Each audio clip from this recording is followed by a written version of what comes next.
everyone! Welcome back to our channel. I'm Jennifer, and I'm here with my wonderful co-host, Elizabeth. How are you doing today, Elizabeth? I'm doing well, thanks. I'm really excited about today's topic because it's something that affects so many of us: social media addiction. With social media being such a big part of our lives, it's easy to get caught up in it and lose track of time. Absolutely. Social media can be a great way to connect with others and stay informed, but it can also become overwhelming and even addictive if we're not careful. Today, we're going to talk about the signs of social media addiction, its impact on our lives, and some tips for managing and reducing screen time. Before we jump in, I just want to remind everyone to hit that subscribe button and ring the bell so you don't miss any of our upcoming videos. We're here to help you live a healthier and more balanced life, both online and offline. And if you've been enjoying our content, don't forget to give this video a thumbs up and share it with your friends. Your support really helps us keep creating these videos for you. So, Jennifer, let's start with the basics. What exactly is social media addiction? Social media addiction is the excessive use of social media platforms to the point where it starts to interfere with your daily life. It's when you find yourself constantly checking your phone, scrolling through your feeds, and feeling anxious or restless if you're not online. Yes, that's a great way to define it. Social media addiction can manifest in different ways. Some people might feel the need to check their notifications every few minutes, while others might spend hours scrolling without realizing how much time has passed. It's important to recognize these behaviors so we can take steps to manage them. Exactly. And one of the first signs of social media addiction is losing track of time. If you often find yourself spending more time on social media than you intended, or if you're late for appointments because you were online, it might be a sign that your usage is becoming unhealthy. Another sign is using social media as a way to escape from real-life problems or emotions. If you're turning to social media whenever you're feeling stressed, lonely, or bored, it could be a sign that you're using it as a coping mechanism, which can lead to more serious issues down the line. Yes, social media can become a way to avoid dealing with real-life challenges, but that's not a healthy habit. It's important to face those challenges head-on rather than using social media as a distraction. Definitely. And another sign of social media addiction is experiencing negative emotions when you're not online. If you feel anxious, irritable, or depressed when you're away from your phone or computer, it could be a sign that you're too dependent on social media for your happiness and well-being. That's a really important point. Social media should be something that enhances your life, not something that controls it. If you're feeling negative emotions when you're offline, it's a sign that it might be time to take a step back and reassess your usage. Exactly. And speaking of reassessing, another sign to watch out for is if social media is affecting your relationships. If you're spending more time on your phone than interacting with the people around you, or if you're constantly checking your notifications during conversations, it could be a sign that social media is taking over your life. Yes, social media should never come between you and your real-life relationships. It's important to prioritize face-to-face interactions and be present with the people you care about. Absolutely. And now that we've talked about some of the signs of social media addiction, let's move on to the impact it can have on your life. One of the biggest impacts is on your mental health. Studies have shown that excessive social media use can lead to anxiety, depression, and feelings of loneliness. Yes, social media can create a lot of pressure to constantly present a perfect image, which can lead to feelings of inadequacy or low self-esteem. It's important to remember that what you see on social media isn't always an accurate reflection of reality. Definitely. Another impact is on your productivity. If you're spending hours on social media every day, it can take away from time that could be spent on more productive activities, like working, studying, or pursuing hobbies. Yes, social media can be a major time waster if you're not careful. It's easy to get sucked into scrolling and lose track of time, which can make it harder to focus on your goals and responsibilities. And another impact is on your physical health. Spending too much time on social media can lead to a sedentary lifestyle, which can increase your risk of health problems like obesity, heart disease, and poor posture. That's a great point. It's important to balance your screen time with physical activity and make sure you're taking care of your body as well as your mind. Absolutely. And now that we've covered the signs and impacts of social media addiction, let's talk about some tips for managing and reducing your screen time. One of the first tips is to set specific time limits for your social media use. For example, you could limit yourself to 30 minutes of social media in the morning and 30 minutes in the evening. Yes, setting time limits is a great way to control your usage and make sure you're not spending too much time online.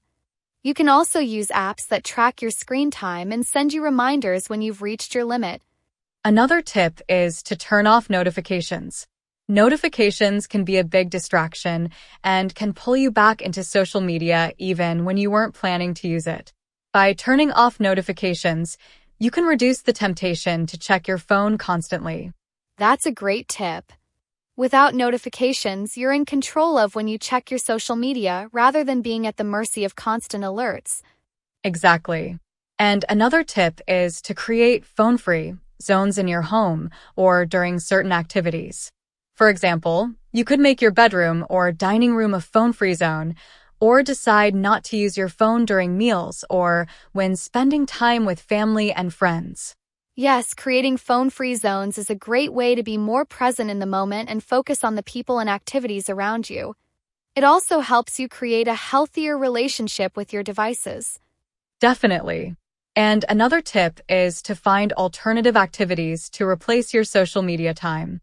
Instead of reaching for your phone when you're bored, try reading a book, going for a walk, or spending time on a hobby you enjoy. That's a great suggestion. Finding activities that you enjoy can help you break the habit of turning to social media for entertainment and give you a sense of fulfillment in other areas of your life. Absolutely. And speaking of breaking habits, another tip is to take regular social media breaks. This could be as simple as taking a day off from social media each week, or doing a longer digital detox where you unplug from all social media for a set period of time. Yes, taking a break from social media can be really refreshing. Gives you time to recharge and focus on other aspects of your life, and it can help you come back with a healthier perspective on your online habits. Definitely. And on that note, let's take a call from one of our viewers who wants to share their experience with managing social media addiction. Let's take the call. Hi there, you're on the air with Jennifer and Elizabeth. What's your name, and where are you calling from? Hi, Jennifer. Hi, Elizabeth. My name is Sam, and I'm calling from Los Angeles, USA. I've been watching your channel for a while, and I really appreciate all the advice you share. I've been working on reducing my social media use, and I wanted to share what's been working for me. Hi, Sam. It's great to hear from you. Thanks for calling in. What strategies have you been using to manage your social media usage? Well, one thing that's really helped me is setting specific times for social media use, like you mentioned. I used to check my phone first thing in the morning and before bed, but now I wait until after breakfast and only check it again in the evening. It's made a big difference in how I start and end my day. That's fantastic, Sam. Setting specific times for social media use is a great way to establish healthy boundaries. It's amazing how much more time you can find for other activities when you're not constantly checking your phone. Absolutely.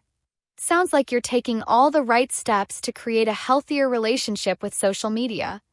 Do you have any other tips for our viewers who might be struggling with social media addiction? I would also recommend finding offline activities that you enjoy. For me, it's been reading and going for walks. When I have something else to look forward to, it's easier to put my phone down and focus on the present moment. That's excellent advice, Sam. Finding activities that bring you joy can make a huge difference in how you spend your time.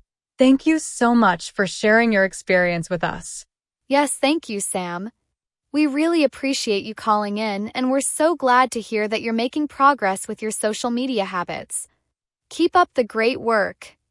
Thank you both so much. Have a great day. You too, Sam. Take care. Bye, Sam. That was such a great call. It's always inspiring to hear from our viewers and learn about the strategies they're using to manage their social media usage.